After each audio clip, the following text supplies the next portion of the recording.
اعوذ باللہ من الشیطان الرجیم بسم اللہ الرحمن الرحیم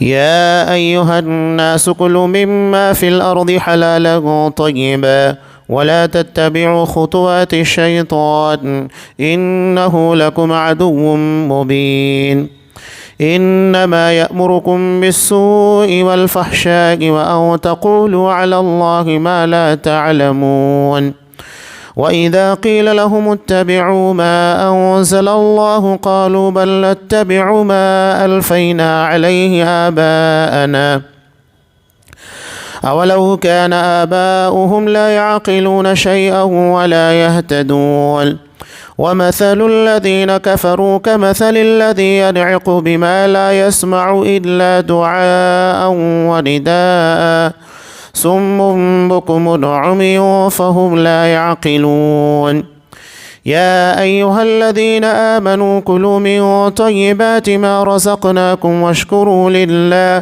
واشكروا لله إن كنتم إياه تعبدون إنما حرم عليكم الميتة والدم ولحم الخنزير وما أهل به لغير الله فمن اضطر غير باغ ولا عاد فلا إثم عليه إن الله غفور رحيم إن الذين يكتمون ما أنزل الله من الكتاب ويشترون به ثمنا قليلا أولئك ما يأكلون في بطونهم إلا النار ولا يكلمهم الله يوم القيامة ولا يزكيهم ولهم عذاب أليم أولئك الذين اشتروا الضلالة بالهدى والعذاب بالمغفرة فما أصبرهم على النار ذلك بأن الله نزل الكتاب بالحق وإن الذين اختلفوا في الكتاب لفي شقاق بعيد.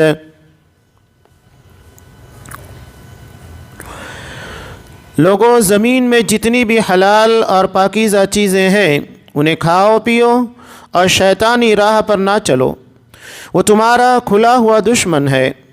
وہ تمہیں صرف برائی اور بے حیائی کا اور اللہ تعالیٰ پر ان باتوں کے کہنے کا حکم دیتا ہے جن کا تمہیں علم نہیں، اور ان سے جب کبھی کہا جاتا ہے کہ اللہ تعالیٰ کی اتاری ہوئی کتاب کی تابع داری کرو تو جواب دیتے ہیں کہ ہم تو اس طریقے کی پیروی کریں گے جس پر ہم نے اپنے باپ دادوں کو پایا. گو ان کے باپ دادے بے عقل اور گم کردہ راہ ہوں. کفار کی مثال ان جانوروں کی طرح ہے جو اپنے چرواہے کی صرف پکار اور آواز ہی کو سنتے ہیں، سمجھتے نہیں. وہ بہرے، گونگے اور اندھے ہیں، انہیں عقل نہیں. اے ایمان والو، جو پاکیزہ چیزیں ہم نے تمہیں دے رکھی ہیں انہیں کھاؤ پیو اور اللہ تعالیٰ کا شکر کرو اگر تم خاص اسی کی عبادت کرتے ہو. تم پر مردہ اور بہا ہوا خون اور سور کا گوشت اور ہر وہ چیز جس پر اللہ کے سوا دوسروں کا نام پکارا گیا ہو حرام ہے. پھر جو مجبور ہو جائے اور وہ حد سے بڑھنے والا اور زیادتی کرنے والا نہ ہو اس پر ان کے کھانوں میں کوئی گناہ نہیں. اللہ تعالیٰ بخشش کرنے والا مہربان ہے. بے شک جو لوگ اللہ تعالیٰ کی اتاری ہوئی کتاب چھپاتے ہیں اور اسے تھوڑی تھوڑی سی قیمت پر بیچتے ہیں، یقین مانو کہ اپنے پیٹ میں آگ بھر رہے ہیں. قیامت کے دن اللہ تعالیٰ ان سے بات بھی نہ کرے گا، نہ انہیں پاک کرے گا، بلکہ ان کے لیے دردناک عذاب ہے. یہ وہ لوگ ہیں جنہوں نے گمراہی کو ہدایت کے بدلے اور عذاب کو مغفرت کے بدلے خرید لیا ہے. یہ لوگ آگ کا عذاب کتنا برداشت کرنے والے ہیں. ان عذابوں کا باعث یہی ہے کہ اللہ تعالیٰ نے سچی کتاب اتاری اور اس کتاب میں اختلاف کرنے والے یقیناً دور کے خلاف میں ہیں. سورہ بقرہ آیت نمبر 168 سے آیت نمبر 173. آیت نمبر 176. محترم سامعین،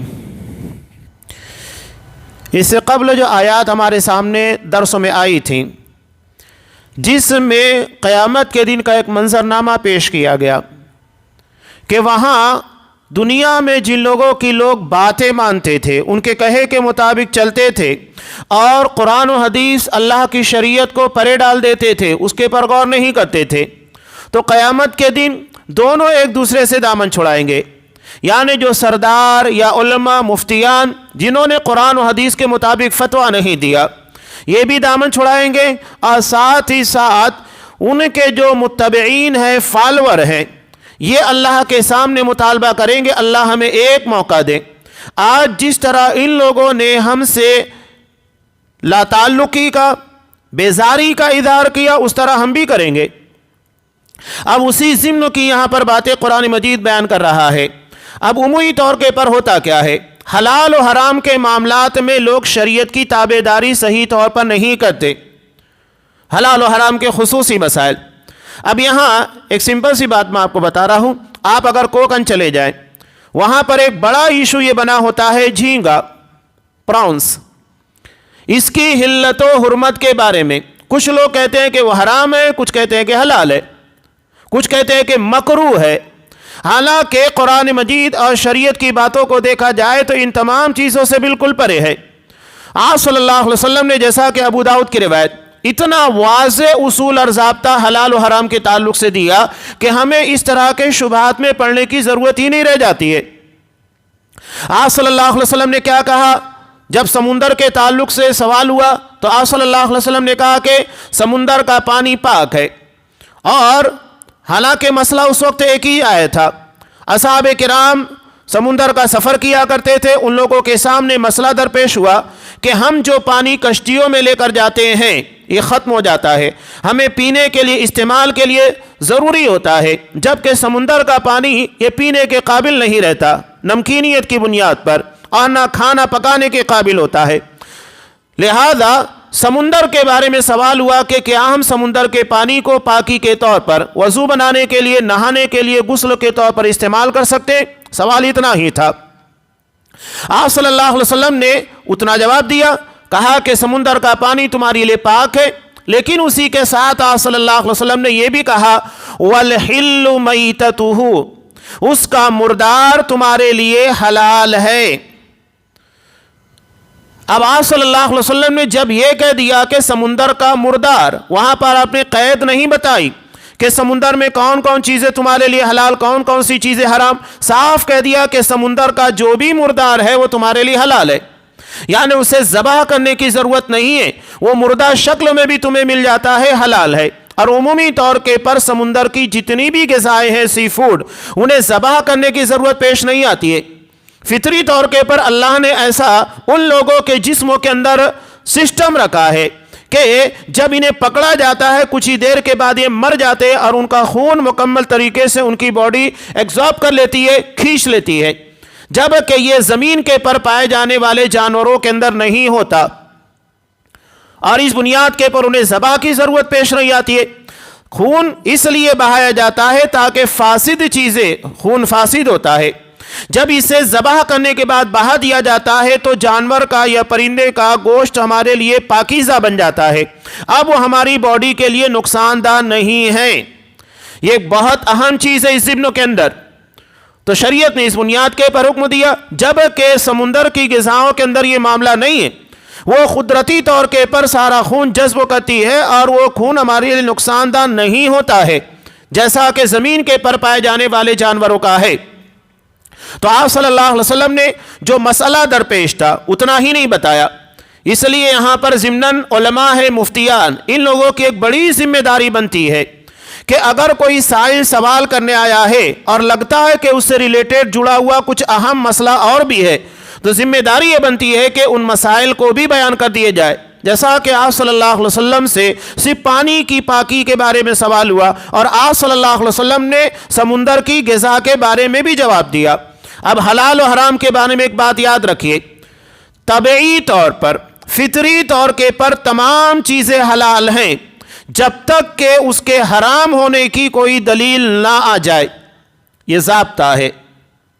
اس کا اصول کیا ہے اور اس کی دلیل کیا ہے؟ قرآن مجید صاف کہتا ہے وَسَخَّرَ لَكُم مَّا فِي السَّمَاوَاتِ وَمَا فِي الْأَرْضِ۔ قرآن مجید میں کئی مقامات کے پر سورہ لقمان ہے اور کئی جگہ کے پر اس طرح کی آیتیں موجود ہے۔ اللہ نے آسمان و زمین کی تمام چیزیں تمہارے لیے مسخر کر دی، یعنی تمہارے فائدے کے لیے ہے۔ اب یہ کب ہمارے لیے حرام ہوگی؟ جب اس کی حرمت کی دلیل آ جائے۔ آگے حرمت کی کچھ دلیلیں پیش بھی کی گئی ہیں۔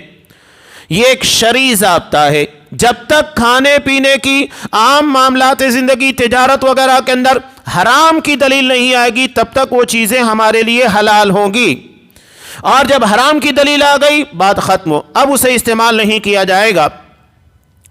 لیکن عبادات کا معاملہ اس کے بالکل جدا ہے۔ عبادات میں اصل چیز ہے کرنے کی دلیل ہونا چاہیے، یہ فرق ہے۔ عبادات میں کرنے کی دلیل ہونا چاہیے۔ اس کی دلیل کیا ہے؟ آپ صلی اللہ علیہ وسلم نے عبادت کے تعلق سے صاف کہا، بخاری مسلم دونوں کے اندر، کہ من عمل عملا لیس علیہ امرنا فہو رد۔ جس نے کوئی بھی ایسا عمل کیا عبادت کے طور پر جس کے بارے میں ہمارا حکم نہیں ہے، وہ مردود ہے۔ یعنی کسی بھی عمل کے لیے عبادت کے کرنے کی دلیل ہونا چاہیے، اور اگر کرنے کی دلیل نہیں ہے اس کو نہیں کیا جائے گا۔ عبادات توقیفی ہوتی ہیں، یعنی جتنا جیسے جب بتایا گیا اتنا ہی کیا جائے گا، اس سے زیادہ نہیں کیا جائے گا۔ جبکہ معاملات کے اندر اصل چیز حلال ہے، مباح ہے، جب تک کہ اس کے نہ کرنے یا اس کے حرام ہونے کی دلیل نہ آ جائے۔ یہ دونوں فرق یاد رکھیے گا۔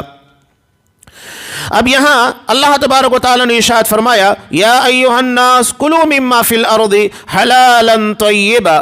زمین میں جتنی بھی حلال اور پاکیزہ چیزیں ہیں انہیں کھاؤ۔ قرآن مجید نے دو شرطیں رکھی ہیں کسی بھی چیز کے استعمال کرنے کے لیے، حلال ہونا اور دوسرا پاکیزہ ہونا۔ حلال کا تعلق انسان کے کمانے، خریدنے، تجارت، ان ساری چیزوں سے ہے۔ اب مرغا حلال ہے لیکن پڑوسی کا مرغا آپ لا کر ذبح کر دے تو حلال نہیں ہو جائے گا بسم اللہ کے وجہ سے، اس لیے کہ وہ حلال نہیں ہے جب تک کہ آپ اسے خرید نہیں لیتے۔ تو یہ حلال کی بنیادی شرط ہے۔ ہاں عام جنگلات کی جو چیزیں ہیں جس کے پر کسی کا قبضہ نہیں ہوتا ہے تب الگ بات ہے، آپ شکار کرنے کی بنیاد کے پر اس کو استعمال کر سکتے ہیں اس لیے کہ وہ کسی کی ملکیت نہیں۔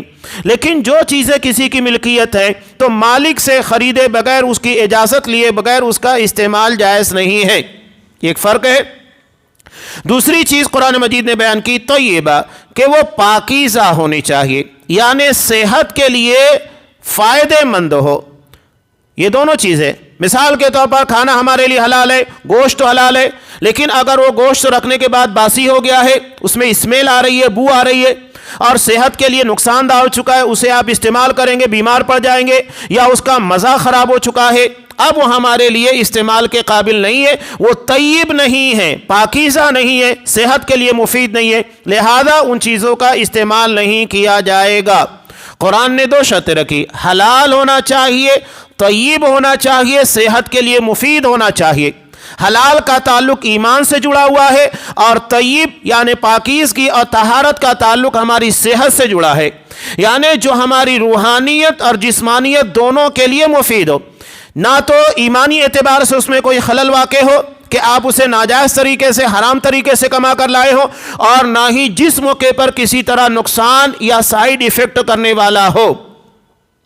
اس کے بعد قرآن نے کہا وَلَا تَتَّبِعُوا خُطُوَاتِ الشَّيْطَانِ، شیطان کے نقش قدم کی پیروی نہ کرو۔ شیطان ایک ایک اسٹیپ لے کر آتا ہے حرام کی طرف، وہ ایک ایک اسٹیپ لے کر آتا ہے، ڈائریکٹ آپ سے کوئی غلط کام نہیں کرائے گا، وہ ایک ایک اسٹیپ لائے گا۔ اب دیکھیے قوم نوح کے اندر جب اسے شرک تک لانا تھا تو ایسا نہیں تھا کہ ڈائریکٹ وہ بتوں کے سامنے، مورتیوں کے سامنے لا کر کھڑا کر دیا اس کی عبادت، اس کی پوجا کرو، نہیں، بلکہ اس نے کیا کیا، سب سے پہلے عظمت اور فضیلت کی بنیاد کے پر ان کے ذہن و دماغ کے اندر ان کے مجسمے، ان کی تصاویر، ان کے یادگار کے لیے ان کے فوٹیج رکھنے کا حکم دیا۔ یہ پہلا اسٹیپ تھا، وہاں تو عبادت نہیں تھی، تاکہ ان لوگوں کو یاد کرو اور ان کی عبادت، ان کے جذبوں کو دیکھ کر تم بھی ویسی عبادت کرو، یہ پہلا اسٹیپ تھا۔ ہر جگہ آپ دیکھیے فساد کی بنیاد بنتی ہے فضیلت۔ جتنا مقام اللہ